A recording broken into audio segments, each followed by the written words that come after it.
Karina, na especialidade que você trabalha, que é a neuromodulação, a gente tem assim muita curiosidade, eu acho que as pessoas no geral também, eu vejo isso muito no trabalho com as famílias, quando eu proponho, que eles ficam às vezes, mas o que é isso? Do que se trata? Então eu queria assim que você contasse para a gente, como você definiria de um modo bastante sucinto, vamos dizer, o que é a neuromodulação? Depois a gente vai vendo outros aspectos, enfim. A neuromodulação, na verdade, ela é atrelada ao neurofeedback. Que o neurofeedback ele é uma técnica que aprimora o funcionamento cerebral.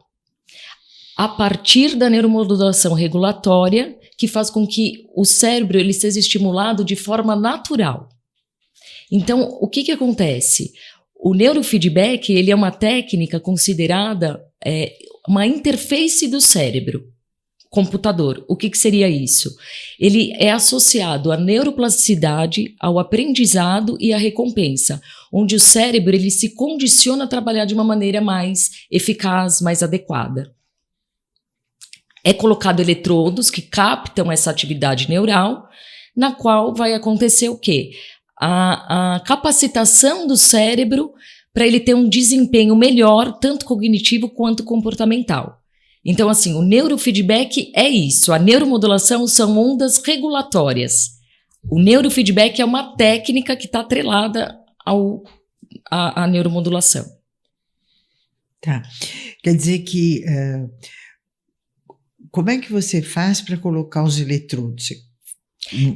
Aí é o início do tratamento, né? Ele é o ponto de partida, inicia-se a partir de um mapeamento cerebral, onde esse mapa ele vai dar as condições para que eu elabore um protocolo. Assim que é feito esse mapa cerebral, é colocado os eletrodos nas áreas a serem tratadas, e aí sim, é muito legal ressaltar, é importante inclusive ressaltar, porque as pessoas têm muitas dúvidas sobre isso, que o eletrodo, se ele tem alguma estimulação, se ele dá choque, não é nada disso. O eletrodo ele apenas é um leitor da atividade cerebral, na qual o próprio cérebro ele vai se autoajustar de uma maneira que ele vai acabar regulando essas ondas cerebrais e trabalhar de uma forma mais eficiente. Claro, aí eu entendo que eu decidi fazer a neuromodulação, né, para, vamos dizer assim, estimulação de alta performance, para evitar o declínio cognitivo, e eu percebo claramente isso quando eu estou lá na tela.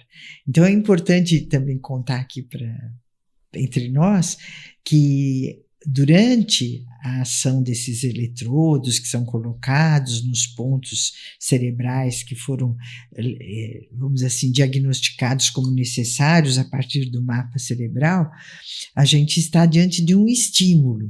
Exato, tanto um estímulo visual quanto sonoro, porque esses eletrodos eles ficam ligados a um monitor e a um software específico.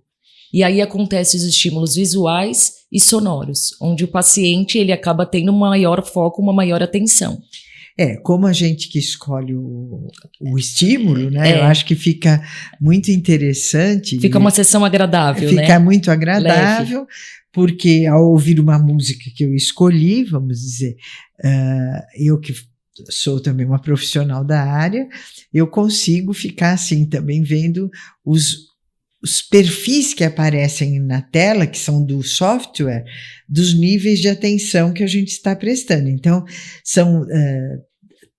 você me corrija o que eu vou dizer, né, no sentido que eu não sou técnica nessa área, mas eu percebo assim, que tem aquele código de barras, né, tem um gráfico. Exato. E tem a própria tela, que se eu consigo estar atenta, a amplitude do estímulo visual aumenta. Isso. Se eu me desligo um pouquinho, se eu lembro de alguma coisa que eu tenho que resolver com a recepção, esses gráficos já me mostram. Já ali, te mostram ali que você está voando, que você voando, já não está então, mais eu volto. presente. Então, é nesse sentido que eu acho que você falou de uma autorregulação. É um autoajuste. Um autoajuste, porque aí eu fico atenta e eu quero manter todos esses controles bem, e o principal que a gente acompanha é o tamanho da tela, né? Esse é o exercício. Se a tela aumenta, significa que você está atenta. Se a tela diminui, significa que você está com um foco menor de atenção. E o que eu acho interessante, Karina, colocar é que quando eu estava com o problema respiratório, que eu tive aquela crise alérgica, o quanto o neurofeedback avisou que eu não conseguiria nem fazer a sessão, né? Porque a cada estímulo, vamos dizer assim, de desconforto do organismo, o neurofeedback também aparece como um ponto vermelho. Porque, na verdade, ele capta as ondas da atividade cerebral. Então, ele avisa que algo está... Exato. Então, eu estava com a respiração curta e ele começou a apitar e eu não conseguia nem fazer a sessão de estimulação porque eu não estava em condições de aproveitar o estímulo, né? Você sabe que você colocou uma coisa importante, porque assim, o biofeedback, que a gente acaba fazendo também juntamente com o neurofeedback, e o biofeedback, o que é o biofeedback? É uma autorregulação fisiológica, onde o paciente ele cria consciência da frequência respiratória, da frequência cardíaca, da temperatura corporal. Então, o que acontece? O biofeedback, ele até veio antes do neurofeedback. Foram feitos trabalhos com atletas, e foi um resultado super satisfatório com esses atletas, diante do biofeedback, e o neurofeedback começaram a se pensar, poxa, se autorregula a fisiologia, por que não a parte neurológica, já que a gente, né, já descobriam-se que eram feitos de ondas cerebrais, então por que não regular as ondas cerebrais? E aí que surgiu o neurofeedback, lógico, né, com muito estudo, né, apesar que aqui a técnica é muito pouco divulgada aqui no Brasil, ela só tem 2 a 3 anos aqui no Brasil, mas já tanto na América do Norte quanto na Europa, ela já é consolidada há mais de 20 anos. E eu acho que é importante, assim, a gente trazer que a gente tem essa mentoria, né, da equipe de Boston, que é uma equipe que trabalha com neurofisiologia há mais de 20 anos e que a gente faz, então, um mapa cerebral e monta os protocolos juntamente com essa equipe. Eu estou colocando isso, Karina, que eu acho importante mesmo, porque hoje existe uma difusão também de trabalhos de neuromodulação que são feitos de um modo mais empírico. Né? Nós trabalhamos em cima dos pontos que precisam ser trabalhados do ponto de vista cerebral. Né? Eu acho que é interessante também contar que depois de tantas sessões, eu acho que você podia falar um pouquinho, o mínimo como que a gente mede novamente o mapa cerebral. O mínimo é 20 sessões, menos do que isso não tem efeito. E aí sim, depois de 20 sessões, é feito novamente, né, um mapeamento cerebral para ver como que aconteceu, né, nessas 20 sessões, o que aconteceu, quais ondas foram reguladas, quais ainda continuam em desregulações. É importante frisar que os protocolos são extremamente individualizados, né, porque cada ser humano possui a sua própria rede neurológica. Então, e seu ritmo, né, o cérebro ele tem o seu próprio ritmo. Então, dessa maneira, feitos os protocolos de uma maneira muito específica.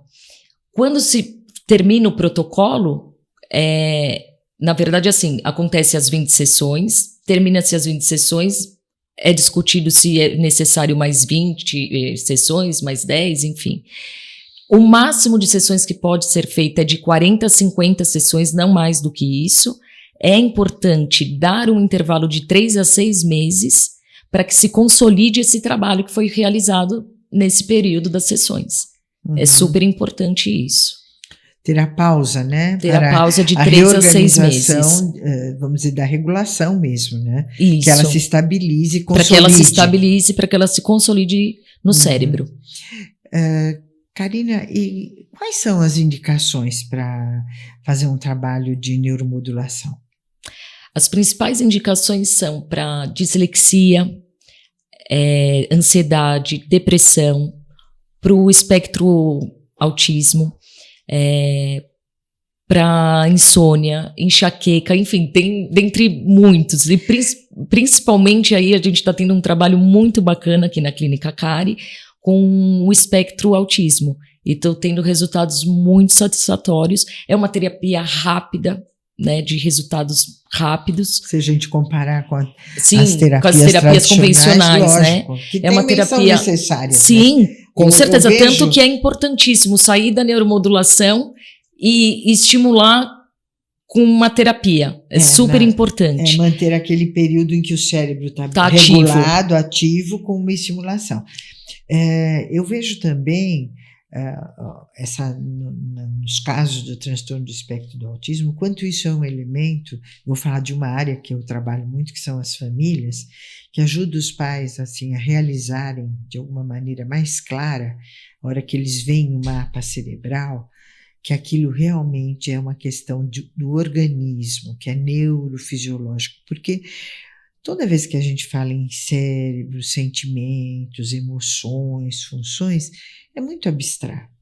Completamente. Né? Para a gente que é formado, etc., é ok, mas para uma pessoa, às vezes, para um pai que está no sofrimento, com os comportamentos da criança, sem perspectiva, muitas vezes, se ele vai evoluir ou não, eu percebo assim que com o advento aqui da neuromodulação, isso ajuda muito os pais não só a compreenderem o processo do organismo, como começarem a ter uma esperança, porque eles veem a mudança. Uma criança que não dormia passa a dormir. E é muito rápido. É muito rápido.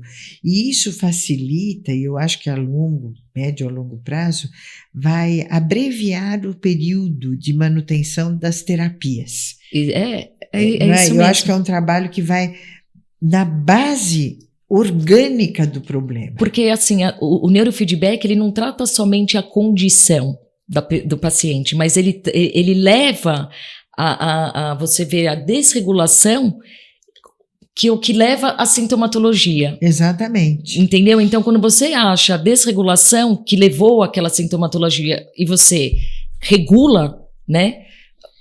Acaba os sintomas.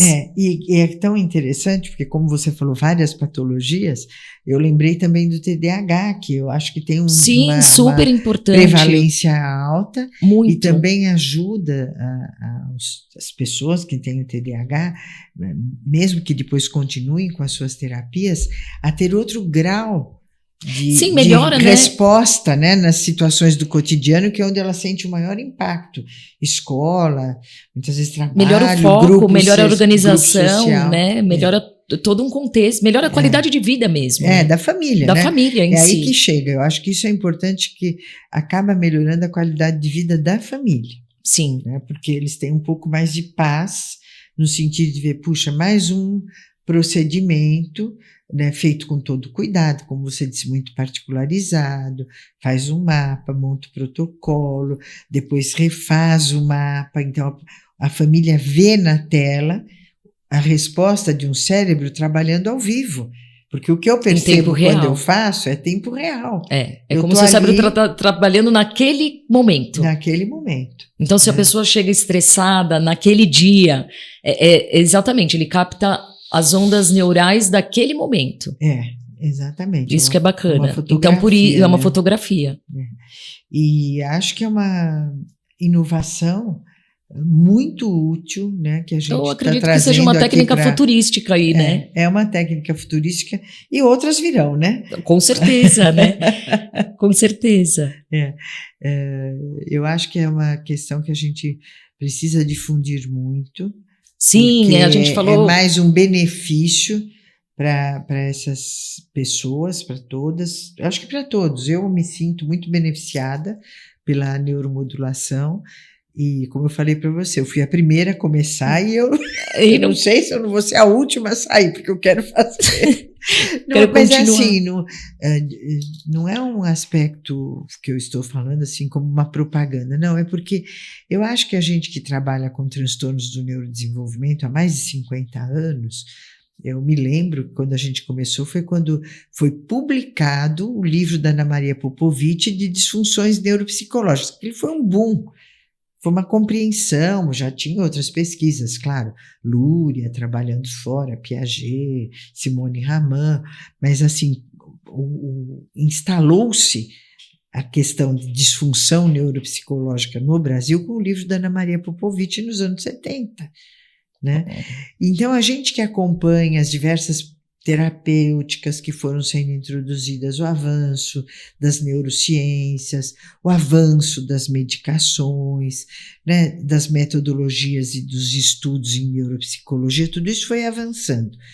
E a hora que chega a neuromodulação, ela vem para, de certa maneira, consagrar e poder trazer uma nova perspectiva de tratamento às pessoas portadoras de transtornos do neurodesenvolvimento e disfunções não só neuropsicológicas, neurofisiológicas, porque vem os casos não só de depressão e ansiedade, também se beneficiam muito desse processo. Então, essas pessoas também vão se beneficiar de um modo mais rápido. Muito mais rápido. Então, essa abrangência, né, que a neuromodulação justamente ela pode fazer por ter protocolos individualizados, eu acho que é uma inovação que eu estou muito feliz que a gente possa ter, vamos dizer, colocado aqui no nosso serviço esse tipo de oportunidade para as pessoas poderem se desenvolver mais.